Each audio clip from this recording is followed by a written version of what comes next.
नमस्कार महाराष्ट्रातील तमाम माझ्या बालमित्रांनो, आज आपण स्कॉलरशिप परीक्षेसाठी उपयोगी अशा इंग्लिश या सब्जेक्टला सुरुवात करतो आहे. पुष्कळ जणांची अशी मागणी पण होती की इंग्रजीचे तुम्हाला डेमो लेक्चर्स पाहायचे आहे. आता आपण काही लेक्चर्स मॅथमॅटिक्सचे आणि काही इंटेलिजन्सीचे आपल्या यूट्यूब चॅनलवर टाकलेले आहेत, पण आज आपण रेकॉर्ड करतो आहे आपल्या इंग्लिश सब्जेक्टसाठीचा हा पहिला लेक्चर. आज आपण बघूया इंग्लिश सब्जेक्टमध्ये पार्ट ऑफ स्पीच, जो की पुष्कळदा आपल्या एक्झाममध्ये विचारला जातो. तसं तर पार्ट ऑफ स्पीच आपल्या सगळ्यांनाही समजून घेणे आवश्यक आहे, कारण ज्यावेळेला आपण इंग्लिश या सब्जेक्टची गोष्ट करतो आहे त्यावेळेला त्याच्यामध्ये असे काही प्रश्न येतात की जे डिपेंड करतात पार्ट ऑफ स्पीचवर, पण डायरेक्टली नाही तर इनडायरेक्टली. म्हणून ज्यावेळेला आपण ते सॉल्व करायला घेतो आपल्याला समजतच नाहीत त्या प्रश्नाची उत्तरं कसे द्यावे. खास करून ज्यावेळेला फाइंड दी एरर किंवा एखाद्या वेळेला मिस्टेक्स तिथे दिलेले आणि तुम्हाला ती करेक्ट करायला सांगते, असे जे प्रश्न ज्यावेळेला स्कॉलरशिपमध्ये येतात त्यावेळेला आपल्याला ते समजणं थोडीशी कठीण असेल. बरं असो, काही असो, सगळ्या कठीण वस्तू आपण आता सोप्या करून टाकूयात आणि आपण अगदी डिटेलमध्ये ह्या सगळ्या गोष्टी समजून घेऊयात. तर चला चालू करूया. आजचा आपला जो टॉपिक आहे for scholarship exams, the subject is English, topic is phrases and clauses. Phrases and clauses count ते आपण आता मी तुम्हाला पुढे समजवतो आहे की त्याची आवश्यकता काय आहे. तर चला मग सुरू करूया.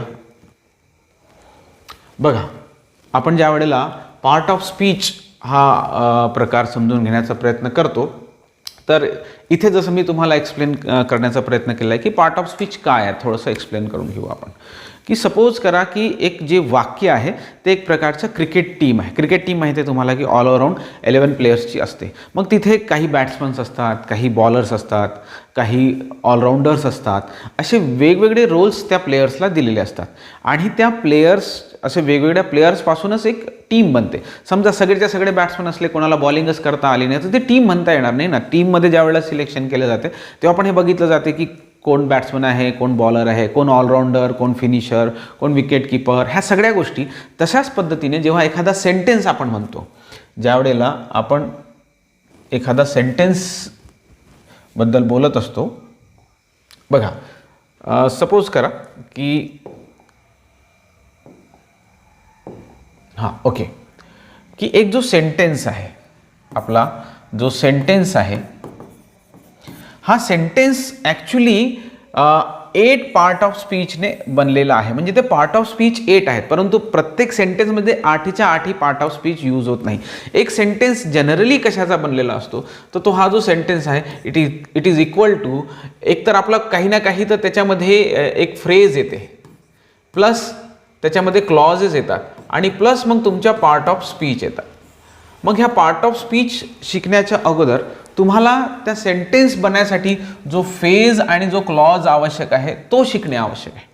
म्हणून आपण इथे सध्या लिहिलं आहे की एक जो सेंटेन्स आहे तो ज्या पद्धतीने एक टीमसारखा आहे, त्या टीमचे मेंबर्स आहेत phrases, clauses and part of speech. मग पार्ट ऑफ स्पीच तर आपण शिकून घेऊच, पण त्याच्या अगोदर आपण शिकून घेऊ फ्रेजेस अँड क्लॉजेस काय आहेत. आपण हे बघूयात की फ्रेजेस अँड क्लॉजेस काय आहेत. जसं आता आपण इथं दाखवलं आहे, तुम्हाला दिसत असेल आपल्या स्क्रीनवर की to understand part of speech first we need to understand what is phrases and what is clauses. They are the 2 parts for sentence. Okay, now look at here. Sentence is equal to phrases plus clauses plus part of speech. मग आत्ता जसं सांगितलं, part of speech जे की 8 part of speeches आपण आता बघितले. कोणते कोणते पार्ट ऑफ स्पीचेस होते एकदा जर परत बघायचं आहे तर आपण एकदा बॅक जाऊया. बघा, पार्ट ऑफ स्पीचेस कोणते कोणते. सगळ्यात पहिले नाउन एक पार्ट ऑफ स्पीच आहे. जसं नाउन आहे त्याला आपण नाम म्हणतो. त्यानंतर प्रोनाउन आहे ज्याला आपण सर्वनाम म्हणतो. मग वर्ब ज्याला आपण क्रियापद असं म्हणतो. Then we have adjective, adverb. ॲडजेक्टिव्हला आपण म्हणतो विशेषण आणि ॲडवर्बला म्हणतो क्रियाविशेषण. Then we have prepositions, then conjunction and interjection. Now these are our 8 part of speech. पण हे आपण नंतर समजून घेऊ. त्याच्या अगोदर आपण काय समजून घेणार आहोत, आपण समजून घेणार आहोत फ्रेजेस अँड क्लॉजेस. ह्या 2 काय गोष्टी आहेत ते आपण आता बघू. सगळ्यात पहिले आपण बघूया फ्रेजेसबद्दल. मग फ्रेजेस काय, मग त्याचं बघा तिथे एक डेफिनेशन आपल्याला दिली आहे. A phrase is a group of word that does not have a subject and verb. कुठलंही ज्यावेळेला आपण सेंटेन्स बनवतो की नाही, मग ज्यावेळेला सेंटेन्स बनते त्याच्यामध्ये आपल्याकडे subject plus verb plus object हा SVO पॅटर्न यूज केला जातो. नेहमीचं जे एक एक्झाम्पल आहे ते आपण यूज करूया. जसं राम ईट्स अ मँगो. मग याच्यामध्ये एखादी ॲक्शन होत आहे तर ती ॲक्शन कोण करत आहे, who is doer, who is doer, की एखादी क्रिया कोण करत आहे. मग इथं क्रिया कोणती घडत आहे, तर इथं मँगो खाण्याची क्रिया घडत आहे. मग ही क्रिया करत कोण आहे, who is doer, Ram is doer. मग हूने जर आपण प्रश्न विचारला एखाद्या वाक्याला तर आपल्याला सब्जेक्ट मिळतो की कोण करत आहे. Who is eating a mango here, Ram is eating a mango. That's why Ram is become a subject, Ram is become a subject. म्हणजे हा झाला आमचा सब्जेक्ट. म्हणजेच काय, तर कर्ता. सब्जेक्टला आपण मराठीत काय म्हणतो, कर्ता. त्यानंतर एक असते ऑब्जेक्ट. ऑब्जेक्ट म्हणजे काय, तर कर्म. म्हणजे तो जी गोष्ट करत आहे ती काय आहे, की ही क्रिया कोणावर घडल्या जात आहे. फॉर एक्झाम्पल जसं राम काय खात आहे, तर आंबा खात आहे, a mango. What does Ram is eating, Ram is eating a mango. So mango will be our object or we can say कर्म. एका वाक्यामध्ये एक असतो सब्जेक्ट आणि दुसरा असतो ऑब्जेक्ट. ह्या दोन गोष्टी लक्षात आल्या की एक आहे सब्जेक्ट, दुसरा आहे ऑब्जेक्ट. आणि ह्या दोन्ही गोष्टीचा संबंध आपण दाखवतो वर्ब याच्याने, ज्याला आपण म्हणतो क्रियापद. म्हणजे कसं आहे की एक जो सेंटेन्स आहे तो बनला आहे सब्जेक्ट, वर्ब आणि ऑब्जेक्ट या तीन गोष्टींनी. क्लिअर झाली आहे गोष्ट. बघा याला एकदा आपण कट करून घेऊया. हां, परत मग त्याच्यामध्ये फ्रेजबद्दल याच्यात काय येते. A phrase is a group of word that does not have a subject and verb. म्हणजे काय, की आपण एक ग्रुप ऑफ वर्ड लिहिला. आता प्रत्येक ग्रुप ऑफ वर्ड म्हणजे सेंटेन्स होईल का, जसं आता काहीतरी, जसं इथं दाखवत आहे नियर द मार्केट, हा एक आपण ग्रुप ऑफ वर्ड बघतोय. नियर द मार्केट याचा अर्थ काय झाला, बाजाराजवळ. बरं, बाजाराजवळ काय, याच्यानं तुम्हाला काही समजलं का. नियर द मार्केट म्हणजे काही समजलं का, काय आहे बाबा बाजाराजवळ, काय कोणी आहे, कोणी जात आहे, कोणी येत आहे, काय होत आहे, आपल्याला काहीही मिनिंग याच्यापासून लागलेला नाही. म्हणजेच काय, phrases is a group of word आहे की नाही, हा पण एक ग्रुप ऑफ वर्ड आहे. But that does not have subject and verb. पण याच्यामध्ये सब्जेक्ट आहे का, की जसं near the market, who is near the market, काही उत्तर आलं का, काहीच आलं नाही. म्हणजे सब्जेक्ट आहे का, नाही. बरं, मग पुढे वर्ब. वर्ब आहे का, कुठली क्रिया घडताना कुठला क्रिया घडत आहे असा एखादा शब्द दिसत आहे का, नाही. मग वर्बही नाही.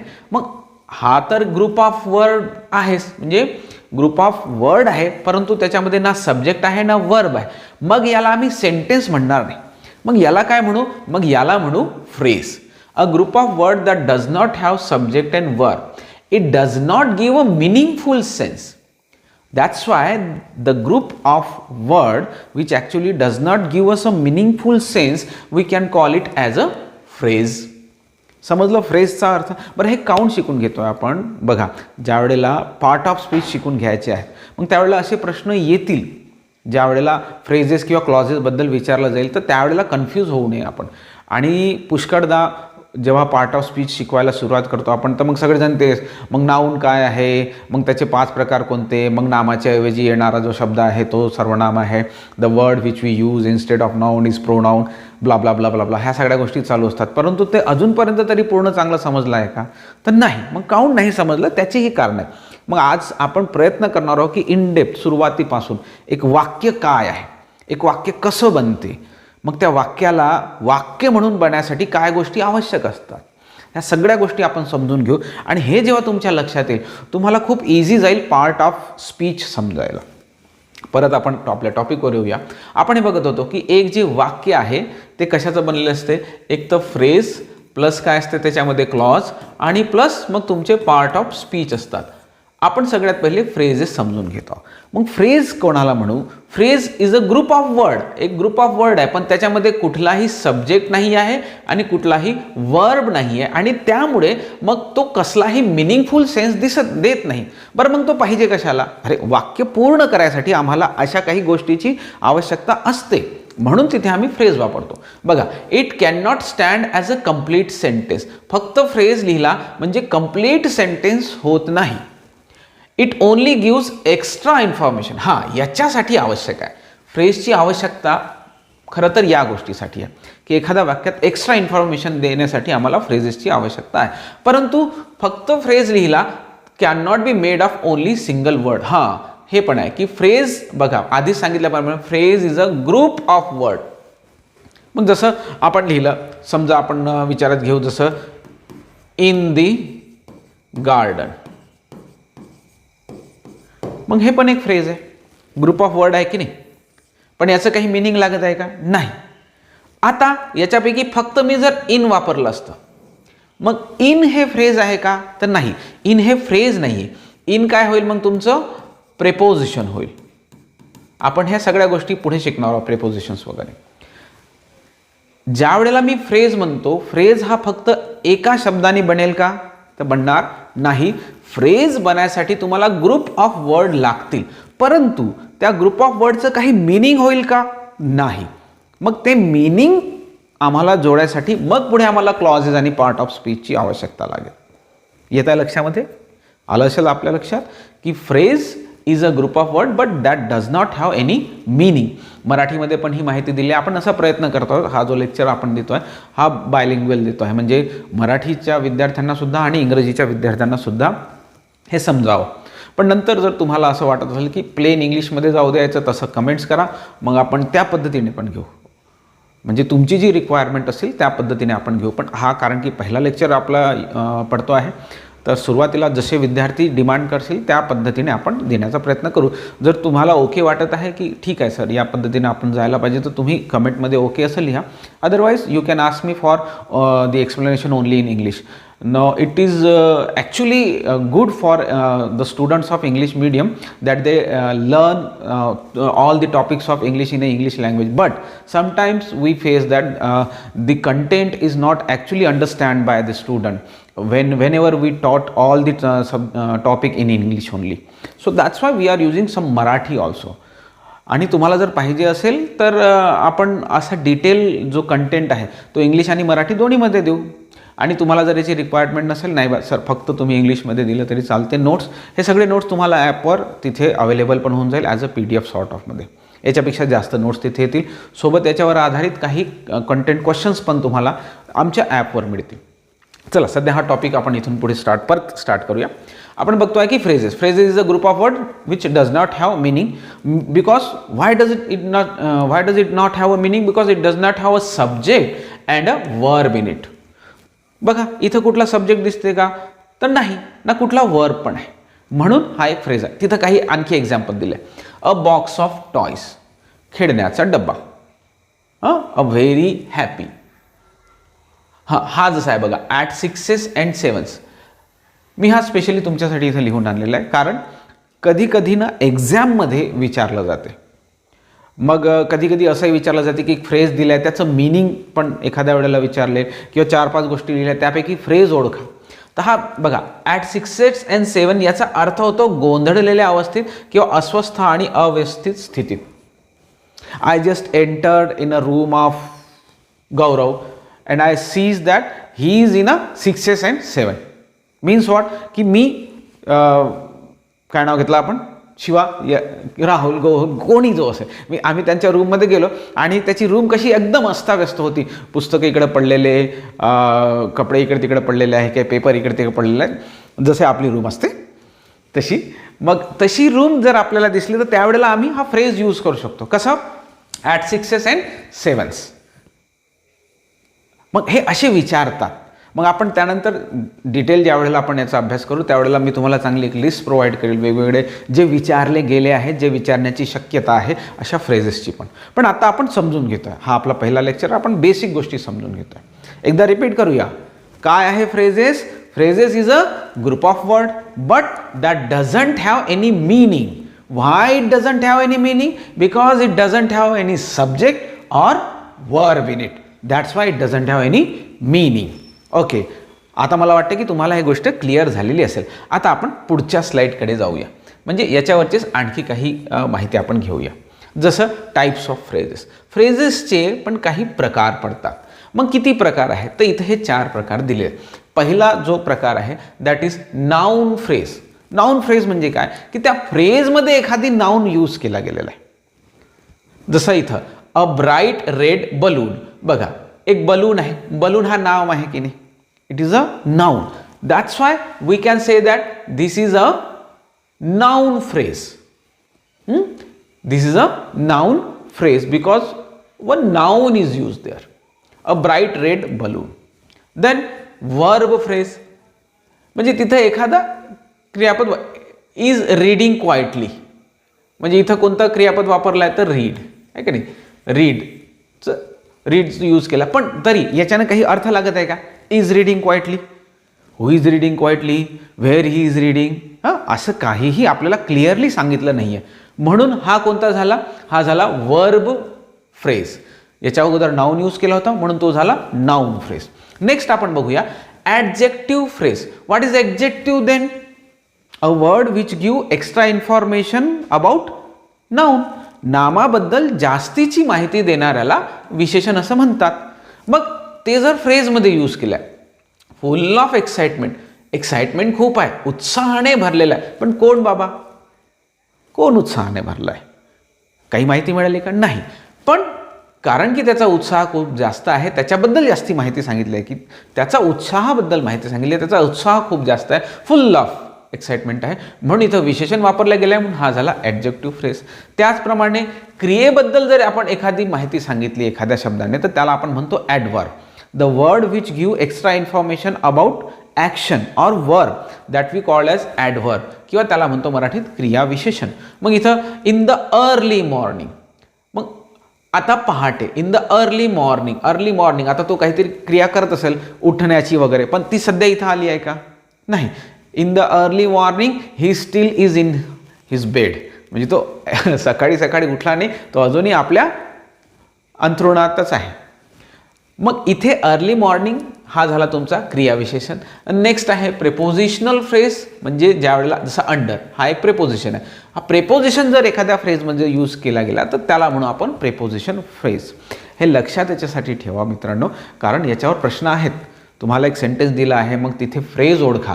बरं फ्रेज ओळखा एवढंच नाही तर मग हा फ्रेजचा प्रकार ओळखा. मग कसं ओळखू आपण? फ्रेजमध्ये जर नाउन असेल तर कोणता फ्रेज? Noun phrase. जर तिथे वर्ब यूज केला असेल तर वर्ब फ्रेज. ॲडजेक्टिव्ह यूज केला तर ॲडजेक्टिव्ह फ्रेज. आणि जर ॲडवर्ब यूज केला तर ॲडवर्ब फ्रेज. आणि एखादा प्रेपोजिशन यूज झाला तर कोणता फ्रेज? Prepositional phrase. चला आता पुढे जाऊया. फ्रेजेस तर आपल्या लक्षात आले. मग आपण पुढे बघूया आपल्यासाठी काय. जसं मी म्हटलं की एक जो सेंटेन्स आहे त्याच्यामध्ये फ्रेज पण असतो आणि क्लॉज पण असतो. आता फ्रेजला काही मिनिंग होतं का? फ्रेजला मिनिंग नव्हतं. काही मिनिंग नव्हतं. ग्रुप ऑफ वर्ड होता पण त्याला मिनिंग नव्हतं. आता हे उलट आहे बघा.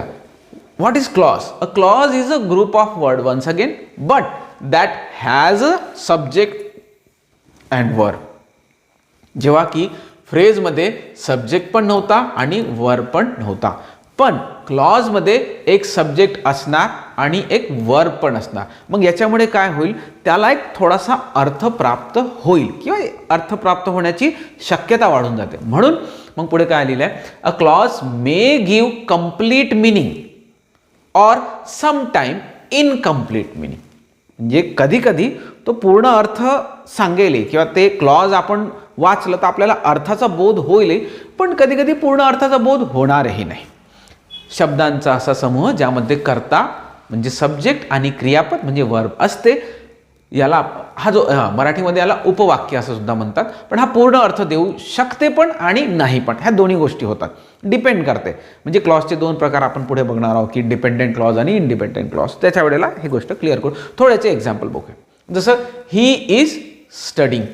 मराठीमध्ये त्याचा अर्थ काय झाला? तो अभ्यास करत आहे. बरं, याच्यावरून अर्थ लक्षात आला? हां, बिलकुल. He is studying. आता एखादं वाक्यामध्ये जर आपण यूज केलं, he is studying because he has a test tomorrow. आता हे पूर्ण वाक्य झालं. तर हा झाला आमचा क्लॉज. पण हा क्लॉज स्वतःमध्ये पूर्ण आहे की तो अर्थ देत आहे? दुसऱ्या ह्याच्यात गेला, when the train arrives. When the train arrives म्हणजे जेव्हा ट्रेन येईल तेव्हा. बरं, तेव्हा काय? तेव्हा काय? मग त्याचा जंप करायचं ट्रेनमध्ये की तिथून धावायचं की आपण ओरडायचं? काहीतरी बोध होतो आहे का? काहीच बोध होत नाही आहे. म्हणजे इथे बघा, इथे जो क्लॉज आहे तो पूर्ण आपल्याला मिनिंग देत नाही. मग याच्यासाठी आपल्याला त्या वाक्याला थोडं काहीतरी जास्त एक्सटेंड करावं लागते, थोडीशी जास्ती माहिती लिहावी लागते. When we will leave the station when the train arrives. म्हणजे ज्या वेळेला ट्रेन येईल आम्ही स्टेशनपासून निघून जाऊ, कारण आमच्यासोबत आलेले ज्यांना जायचं होतं त्या गाडीत बसतील आणि ते चालले जातील. आम्ही मात्र स्टेशनमधून निघून जाऊ. We will leave the station when the train arrives. Okay, या पद्धतीनं म्हणजे याला पूर्ण अर्थ देण्यासाठी काही एक्स्ट्रा माहितीची आवश्यकता असते. कधी असते, कधी नसते. पण जसं तिसरं एक आहे, if she calls. If she calls म्हणजे जर तिने फोन केला तर. तिने फोन केला तर मला उचलायचं, तर उचलेल, नाही तर नाही उचलणार. काय होणार तिने फोन केला तर? ते इथं सांगितलं आहे का? काहीच सांगितलं नाही. याला जर पूर्ण वाक्य बनवायचं झालं तर असं, I will give her the message if she calls. की जर तिने मला फोन केला तर मी तिला सांगेन की बा पूर्ण काय करायचं आहे, काय नाही करायचं. तर इथं आपल्याला पूर्ण अर्थ लागत आहे. इथे बघा, काही याच्यामध्ये अर्थ लागत आहे आणि काही याच्यामध्ये पूर्ण अर्थ लागत नाही आहे. Now this group of words which have subject. बघा, इथं ही एक सब्जेक्ट आहे आणि सब्जेक्ट आणि काय असणार? वर्ब पण असणार. इज काय आहे? वर्ब आहे. ट्रेन काय आहे? तुमचा नाउन आहे म्हणजे सब्जेक्ट आहे. अराइव म्हणजे वर्ब आहे. बघा, वर्ब दिसत आहे, वर्ब दिसत आहे, सब्जेक्ट दिसत आहे, सब्जेक्ट दिसत आहे. शी सब्जेक्ट दिसत आहे, कॉल वर्ब दिसत आहे. फ्रेजेसमध्ये तुम्हाला सब्जेक्ट आणि वर्ब होता का? नाही, फ्रेजेसमध्ये सब्जेक्ट आणि वर्ब नव्हता. क्लॉजमध्ये तुम्हाला सब्जेक्ट आणि वर्ब असणार आहे. बरं, सब्जेक्ट आणि वर्ब असल्याचा फायदा हा होणार आहे की आपल्याला याच्यापासून थोडी मिनिंग, थोडा अर्थ लागणार आहे. परंतु पूर्ण अर्थ कधी कधी लागेल, कधी कधी लागणार नाही. अर्थ पूर्ण होण्यासाठी आपल्याला काही जास्तीच्या माहितीची आवश्यकता असेल. लक्षात आलं असेल तुम्हाला. आपण आणखी काही याच्यावरचे एक्झाम्पल्स बघूया. हां, म्हणजे टाइप्स ऑफ क्लॉजेस. आता आपण बघतो आहे टाइप्स ऑफ क्लॉजेस. जसं आपण टाइप्स ऑफ फ्रेजेस बघितले होते, noun phrase, adverb phrase, adjective phrase. तसंच आता टाइप्स ऑफ क्लॉजेस बघू. पहिला आहे इंडिपेंडेंट क्लॉज. इंडिपेंडेंट म्हणजे स्वतंत्र, ज्याला स्वतःचा अर्थ आहे. An independent clause is a group of words that has a subject and a verb. Actually, a clause will always have a subject and verb. Will always have a subject and a verb. But independent clause will have a complete meaning. Independent clause ला पूर्ण अर्थ असेल, तो आपण जर वाचला तर आपल्याला पूर्ण अर्थ लक्षात येईल. It can stand alone as a sentence. त्याचा वापर आपण एक वाक्य म्हणून करू शकतो. जसं इथं परत लिहिलं आहे तेच मराठीमध्ये आहे, तुम्ही वाचून घेऊ शकता. जसं इथं काही आपल्याला एक क्लॉज दिला, रिया फिनिश्ड हर होमवर्क. पूर्ण अर्थ लागत आहे. बघा, सब्जेक्ट आहे, वर्ब पण आहे. बर्ड्स आर सिंगिंग, सब्जेक्ट आहे आणि वर्ब पण आहे की नाही? वर्ब पण आहे.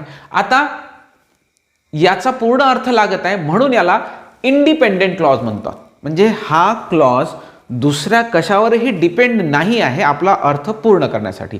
हा इंडिपेंडेंट आहे, स्वतंत्र आहे. आपण एवढं वाचलं तरी आपल्याला मिनिंग लागत आहे की नाही? That's why we call it as a independent clause. Now what is dependent clause then? मग डिपेंडेंट क्लॉज म्हणजे काय की त्याला अर्थ पूर्ण करण्यासाठी काही ना काही तर आवश्यक आहे.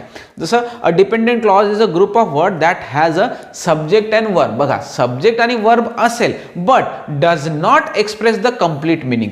म्हणजे तो पूर्ण अर्थ देणार नाही. सब्जेक्ट आणि वर्ब असणार, सब्जेक्ट आणि वर्ब नसेल तर तो क्लॉज होईल का? नाही. मग तो काय होऊन जाईल? तो होऊन जाईल फ्रेज. ज्याच्याजवळ सब्जेक्ट आणि वर्ब नव्हता आणि इनकम्प्लीट मिनिंग होता त्याला आम्ही फ्रेज म्हणतो. परंतु सब्जेक्ट आणि वर्ब आहे पण मिनिंग आहे, पण आता इथं थोडीशी इनकम्प्लीट आहे किंवा कंप्लीट मिनिंग नाही आहे, तर मग हा डिपेंड करेल दुसऱ्या एका गोष्टीवर. मे बी त्याच्यासोबत एखादा दुसरा इंडिपेंडेंट क्लॉज असेल किंवा डिपेंडेंट क्लॉज असेल to complete the sentence. For example, when the bell rings. बघा, मग इथं बेल काय रिंग करते? Who rings? Bell rings. आणि हा वर्ब आहे सब्जेक्ट आणि वर्ब. सब्जेक्टही आहे आणि वर्ब पण आहे. मग काही व्हेन द बेल रिंग्स आपल्याला पूर्ण अर्थ लागला का? बाबा बेल रिंग होते तेव्हा काय होते? काय शाळेची सुट्टी होते की आम्हाला जायचं आहे, म्हणजे आतमध्ये जायचं आहे की बाहेर यायचं आहे, काही आम्हाला क्लिअर नाही झालं. आम्हाला मिनिंग क्लिअर नाही झालं याच्यानं. म्हणून हा कोणता क्लॉज? बघा, हा क्लॉज कोण आहे? पहिले तर हे क्लिअर करून घ्या. हा क्लॉज कोण आहे? सब्जेक्ट आणि वर्ब आहे म्हणून हा क्लॉज आहे. पण पूर्ण अर्थ लागत आहे का? नाही. म्हणून मग हा इंडिपेंडेंट क्लॉज होईल का? नाही. मग हा कोणता क्लॉज होईल? तर हा डिपेंडेंट क्लॉज होईल, कारण त्याचा पूर्ण मिनिंग नाही आहे. पुन्हा एक आणखी बघू. Because he was tired. बघा, ही आला आमचा सब्जेक्ट आला, प्रोनाउन आला पण सब्जेक्ट आला. टायर्ड म्हणजे वर्ब झाला. मग तो थकलेला होता, कारण की तो थकलेला होता. बरं, तो थकलेला होता तर मग तो झोपला, चालला गेला, आणखी काम केलं, काही माहीत नाही आम्हाला. म्हणजे टोटल कंप्लीट मिनिंग नाही. Once again, it has a subject and a verb. Third, if it starts raining. तिथेही तसंच, पाऊस सुरू झाला तर काय? मी भजे खाईन किंवा छत्री घेऊन पावसात भिजायला जाईन. बरं, छत्री घेऊन कसं भिजता सर?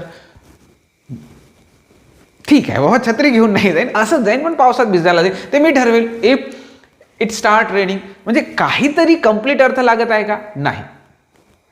हेच मला समजवायचं आहे की आपल्या सेंटेन्समध्ये ना एक असते फ्रेज आणि एक असते क्लॉज. फ्रेजेसमध्ये सब्जेक्ट पण नसतो, वर्ब पण नसतो आणि याला स्वतःचा मिनिंग पण नसतो, पण ते आवश्यक आहे.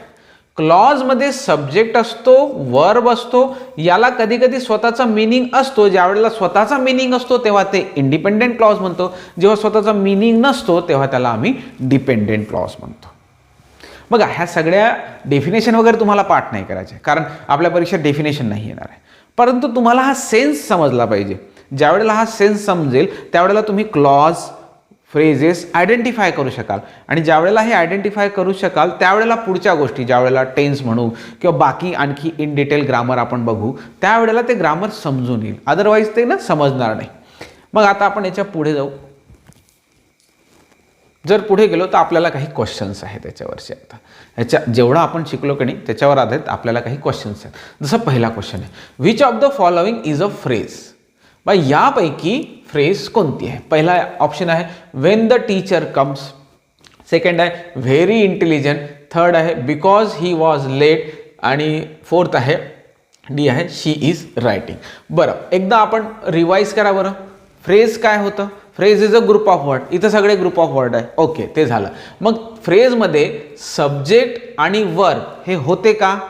तर फ्रेजमध्ये सब्जेक्ट ही नसला पाहिजे आणि वर्बही नसला पाहिजे. आता इथं जिथं तुम्हाला सब्जेक्ट दिसत आहे, जसं इथं टीचर हा एक सब्जेक्ट आहे. आता ही तसं तर प्रोनाउन आहे, परंतु आपल्याला म्हणता येईल की बाबा हा सब्जेक्ट आहे. शी हे पण सब्जेक्ट आहे. बरं, वर्ब आहे का? कम्स इथं वर्ब आहे. लेट हाही वर्ब आहे आणि रायटिंग हाही वर्ब आहे.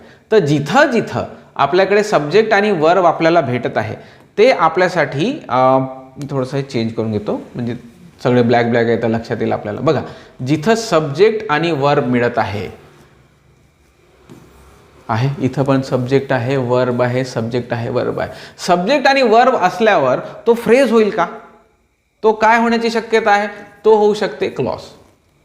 आम्हाला काय विचारलाय? Which of the following is a phrase. तर बाबा हे नाही आहे फ्रेज, हेही नाही आहे फ्रेज, हेही नाही आहे फ्रेज, हे आहे की नाही माहीत नाही, पण हे तीन नाही आहे तर उरलेलं आमचं आन्सर राहील. म्हणून आणि हे करेक्ट आहे की this is a phrase.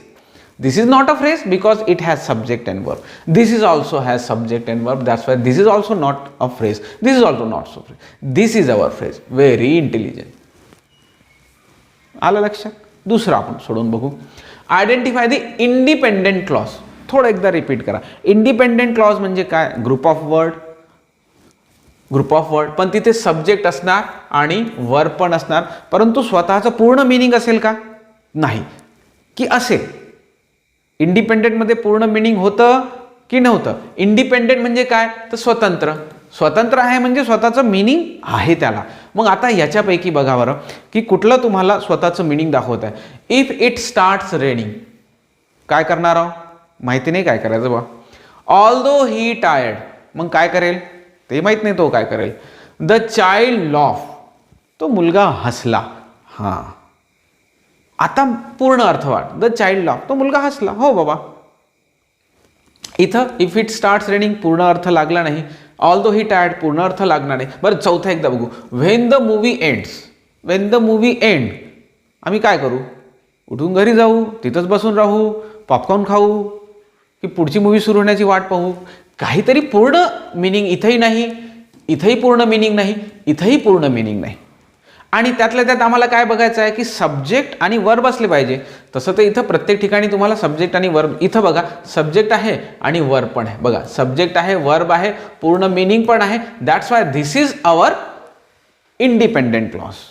Now correct option is option number C. चला, तर आता आपण प्रश्न क्रमांक 3 बघूया. थर्ड क्वेश्चन काय म्हणत आहे? Which sentence contains a dependent clause. Once again, dependent clause म्हणजे काय? क्लॉज म्हणजे काय? तर तिथं तुम्हाला सब्जेक्ट आणि वर्ब दोन्ही पाहिजे, परंतु मीनिंग त्याची पूर्ण नसली पाहिजे. ह्या 3 गोष्टी पाहिजे आम्हाला. तर याच्यामध्ये बघू डिपेंडेंट क्लॉज कोणता. The birds fly in the sky, पक्षी आकाशात उडतात. पूर्ण वाक्य आहे, पूर्ण अर्थ लागला, त्याच्यामुळे हा आमचा डिपेंडेंट क्लॉज होणार नाही. हां. C, the boy is running fast, मुलगा खूप जोरात धावत आहे, पूर्ण अर्थ लागत आहे, त्यामुळे हा पण आमचा डिपेंडेंट क्लॉज होणार. आता इथं 2 वाक्य आहेत. चौथं वाक्य काय आहे? The book is on the table, पुस्तक हे टेबलावर आहे. तर ठीक आहे, आम्हाला याचाही पूर्ण अर्थ लागला, त्यामुळे हाही नाही. आता उरला एकच तसंही, तरी आपण बघू काय म्हणते. शी विल कॉल यू, ती तुम्हाला कॉल करेल, पण कधी? काऊन? ह्या प्रश्नाचं उत्तर इथं आलेलं नाही, म्हणून हा आमचा होईल डिपेंडेंट क्लॉज. म्हणजे बघा की डिपेंडेंट क्लॉज होण्यासाठी ह्या 3 गोष्टी महत्त्वाच्या आहेत. एक तर तिथं सब्जेक्ट पाहिजे. इथं सब्जेक्ट आहे का? हो आहे. शी हा झाला सब्जेक्ट. त्यानंतर तिथे वर्ब पाहिजे. हां, आहे बघा, कॉल हा वर्ब आहे. ह्या दोन्ही गोष्टी आहेत. म्हणून पण महत्त्वाचं कसं आहे की मग हे 2 झाल्यावर तर तो इंडिपेंडेंट पण होऊ शकला असता. पण इंडिपेंडेंट कधी झाला असता? जर त्याचे पूर्ण मिनिंग लागली असते. बघा, हे सगळे इंडिपेंडेंट क्लॉज आहेत. डिपेंडेंट क्लॉजसाठी त्याची मिनिंग जे आहे ते पूर्ण नाही लागलं पाहिजे. मग शी विल कॉल यू, ठीक आहे, पण बाबा कधी, काऊन याचा पूर्ण मिनिंग लागला नसल्यामुळे the option B, she will call you, will be your dependent clause. Next बघूया. Choose the correct option that is a clause. मग खालील ऑप्शनपैकी कोणता करेक्ट क्लॉज आहे? जसं नियर द स्कूल. मग क्लॉज होण्यासाठी मेन गोष्ट काय? सब्जेक्ट आणि वर्ब असलं पाहिजे. मग इथं सब्जेक्ट आहे का? नाही रे बाबा, इथं सब्जेक्ट नाही, वर्ब पण दिसत नाही आहे. तसं स्कूलला आम्ही सब्जेक्ट म्हणू शकतो, पण वर्ब दिसत नाही आहे. अ बॉक्स ऑफ स्वीट्स, बॉक्स म्हणजे पण नाऊन होते, म्हणजे तोही सब्जेक्ट होऊ शकते, हाही सब्जेक्ट होऊ शकते, परंतु इथे पण वर्ब मिसिंग आहे. ही, आणि आम्हाला क्लॉज म्हणजे काय? तर सब्जेक्ट आणि वर्ब दोन्ही पाहिजे. ही सब्जेक्ट आहे, फिनिश वर्ब आहे. व्हेरी एक्साइटेड, व्हेरी तर हा आमचा काय झाला? ॲडजेक्टिव्ह झाला. नाही, हाही नाही. तर आम्हाला दिसत आहे सब्जेक्ट आणि वर्ब दोन्ही आहे सीमध्ये. तर आमचं करेक्ट आन्सर झालं option number C. This is a clause, this is not a phrase. ह्या सगळ्या काय झाल्या? मग फ्रेजेस झाल्या. Question number 5. Which of the following is a noun phrase. Noun phrase कोणतं होईल बाबा? की ज्या फ्रेजमध्ये तुम्हाला काय मिळेल की नाऊन आहे. बरं, रनिंग क्विकलीमध्ये नाऊन दिसत आहे का? नाही. The tall boy with the glasses, हां इथं दिसत आहे. हा एक टॉल बॉय किंवा बॉय हा झाला आमचा नाऊन, किंवा ग्लासेसला पण नाऊन म्हणतो, पण इथं बॉय एक नाऊन दिसला. Because she was tired. आता शी आहे, परंतु हे नाऊन म्हणून नाही, हे तर प्रोनाऊन म्हणून यूज केलं जाते. व्हेन दे हे पण नाही. तर आमचा आन्सर येत आहे नाऊन फ्रेज. बरं, हा फ्रेज आहे कारण इथं कुठलाही वर्ब नाही, फ्रेज आहे, वर्ब नाही म्हणून फ्रेज आहे. आन्सर झाला B, the tall boy with glasses. Okay. The last one, identify the dependent clause. Once again, आता जसं आपण बघितलं, शी smile because she won the price. याच्यामधला म्हणजे एक वाक्य दिलं आहे तुम्हाला, शी smile because she won the price. आणि अशा प्रकारचे प्रश्न येतात की असं एक वाक्य दिलं असते आणि याच्यापैकी डिपेंडंट क्लॉज कोणता आहे हे ओळखा. जसं पहिला ऑप्शन आहे शी स्माइल. बरं, क्लॉज आलं तर आम्हाला परत सब्जेक्ट आणि वर्ब पाहिजे. Because she won the prize, the prize and she won, यापैकी कोणतं. पहिले तर आपण मग ते सब्जेक्ट आणि वर्ब शोधूया. वर्ब आहे आणि सब्जेक्ट शी वोन आहे. प्राइज इथं नाही, इथं वर्ब नाही, हा कटला. आणि पुढे आपण बघूया वोन वर्ब आहे आणि हां शी वोन द प्राइज, इथं सब्जेक्ट पण आहे. डिपेंडेंट क्लॉज, आता इथं बघितलं तर सब्जेक्ट आणि वर्ब दोन्ही आहे, परंतु शी स्माइल याचा पूर्ण अर्थ लागतो, क्लिअर अर्थ लागतो. त्याच्यामुळे हा डिपेंडंट नाही होणार, हा इंडिपेंडंट होईल. हा कटला आमचा. आता इथे वर्ब आहे शी वोन आणि सब्जेक्ट पण आहे, परत याचाही पूर्ण अर्थ लागतो, ती जिंकली. पूर्ण अर्थ लागला तर डिपेंडंट नाही, तर हाही नाही होणार. आता हे उरले दोन. आता द प्राइज म्हटल्यावर पूर्ण अर्थ तर लागला नाही, परंतु इथं वर्ब आहे का, इथं वर्ब नाही, म्हणून हा नाही. आता उरला हाच आहे, because she won the price. हा आमचा उरलेला झाला आमचा डिपेंडेंट क्लॉज, जिथे सब्जेक्ट आहे आणि वर्ब पण आहे आणि त्याचा काही पूर्ण अर्थ लागला नाही. Because she won the price, तिने काय केलं मग, उड्या मारल्या, मेडल भेटलं तर त्याला गोल गोल फिरवलं, काय केलं ते माहीत नाही बाबा, म्हणून हा झाला आमचा डिपेंडेंट क्लॉज. अशा पद्धतीने आपण हा जो सुरुवातीचा जो टॉपिक घेतला त्याच्यामध्ये आपण फ्रेजेस आणि क्लॉजेस शिकून घेतले. फ्रेजेस आपण बघितलं की ग्रुप ऑफ वर्ड असतात की ज्याच्यामध्ये तुम्हाला सब्जेक्ट पण नसतो आणि वर्ब पण नसतो. क्लॉजेस काय आहेत की ते पण ग्रुप ऑफ वर्ड आहेत ज्याच्यामध्ये सब्जेक्ट आणि वर्ब आहे. फ्रेजेस तसंही सब्जेक्ट आणि वर्ब नसल्यामुळे क्लिअर मिनिंग देणार नाही. क्लॉजेस काय करते, क्लिअर मिनिंग देतील, पण त्याचे दोन प्रकार पडेल. एक इंडिपेंडेंट क्लॉजेस की जो त्याचा क्लिअर मिनिंग देईल आणि दुसरा डिपेंडेंट क्लॉजेस की ज्याच्यात क्लिअर मिनिंग नसणार, त्याला मिनिंगसाठी दुसऱ्या काही शब्दांची आवश्यकता असतात. आता हे जे दुसरे काही शब्द आहेत की जे क्लॉजेस, याला एकदा आपण क्लिअर अप करूया थोडंसं. हां, तर एखाद्या सेंटेन्समध्ये ज्या वेळेला फ्रेजेस आहे प्लस क्लॉजेस पण आहे आणि याला पूर्ण मिनिंग देण्यासाठी आपण जे एक्स्ट्रा याच्यामध्ये ॲड करतो ते होणार आमचे पार्ट ऑफ स्पीच. म्हणजे 8 पार्ट ऑफ स्पीच आहेत ज्याच्यामध्ये नाऊन, प्रोनाऊन, ॲडजेक्टिव्ह, ॲडवर्ब हे काय आहेत, याचे टाईप्स कोणते कोणते, त्याला ओळखायचं कसं, त्याच्यामध्ये काही चेंजेस होतात काय होतात आणि याच्यावर आधारित प्रश्न आणखी कसे विचारतात, हे आपण आता पुढच्या लेक्चरमध्ये बघूया. तोपर्यंत मला जरा कमेंट करून सांगा की आजचा लेक्चर तुम्हाला आवडला का, तुम्हाला मी ज्या पद्धतीनं ज्या स्पीडनं शिकत आहोत ते ठीक आहे की थोडंसं फास्ट जायला पाहिजे, आणखी काय पाहिजे तुम्हाला, आणखी डिटेल एक्सप्लेनेशन पाहिजे की एक्झाम्पलची संख्या जास्त पाहिजे की प्रश्नांची संख्या जास्त पाहिजे, हे थोडंसं मला कमेंटमध्ये सांगा, जेणेकरून नेक्स्ट टाईम मी येताना आणखी चांगल्या प्रिपरेशनने येईल. मला असं वाटतं आहे की आपण इंग्लिश आणि मराठी दोन्ही माध्यमांच्या विद्यार्थ्यांना समजेल याचा पूर्ण प्रयत्न केलेलाच आहे. परंतु आणखी तुमचे काही डिमांड्स असतील, तुम्हाला वाटत झालं की याच्यामध्ये बाबा सर नाही असं नाही, आम्हाला असं पाहिजे, तर ते कमेंटमध्ये आम्हाला लिहून पाठवा. आणि जर का तुम्हाला हा आजचा लेक्चर आवडला असेल तर असे सगळे लेक्चर तुम्हाला आमच्या ॲपमध्ये, स्टडी हेल्परचा जो ॲप आहे तिथे हा कोर्स अवेलेबल झालेला आहे 7th क्लास स्कॉलरशिपचा, ज्याच्यामध्ये हे सगळे असे डिटेल लेक्चर वेगवेगळ्या पॉईंटचे पडणार आहेत. तर तुम्ही ह्या आजच्या या व्हिडिओला लाईक करा, सबस्क्राईब पण करा, ह्या चॅनलला पण सबस्क्राईब करा आणि महत्त्वाचं म्हणजे प्ले स्टोअरवर जा आणि स्टडी हेल्पर अकॅडमी या नावाचा आमचा जो ॲप आहे तो डाउनलोड करा. तिथे डाउनलोड केल्यानंतर तिथे तुम्हाला एक कोर्स पब्लिश झालेला असेल 7th क्लास स्कॉलरशिपचा, त्याला परचेस करा. अगदी कमी किमतीमध्ये आहे. सुरुवातीला जे 50 विद्यार्थी तो कोर्स घेणार आहेत त्यांना खूपच कमी, म्हणजे फक्त 500 रुपयात आम्ही 4च्या 4ही सब्जेक्ट तिथे शिकवणार आहोत. इतक्या कमी पैशामध्ये तुम्हाला तो कोर्स अवेलेबल करतो आहे. त्यामुळे घाई करा, लवकरात लवकर तो कोर्स परचेस करा. आणि इथून पुढचे काही व्हिडिओज आपण सुरुवातीला यूट्यूबला देऊ, पण त्यानंतर मात्र हे जे व्हिडिओज आहेत ते पूर्णपणे त्या ॲपलाच पडतील. तिथपर्यंत आमच्याशी कनेक्टेड राहा आणि आमचे तुमचे जेवढे काही विचार आहे आम्हाला कमेंटद्वारे कळवा. Okay, then it's up to right now. We will discuss all the part of speech in a later part of this tutorial. Until then, it's good day and goodbye.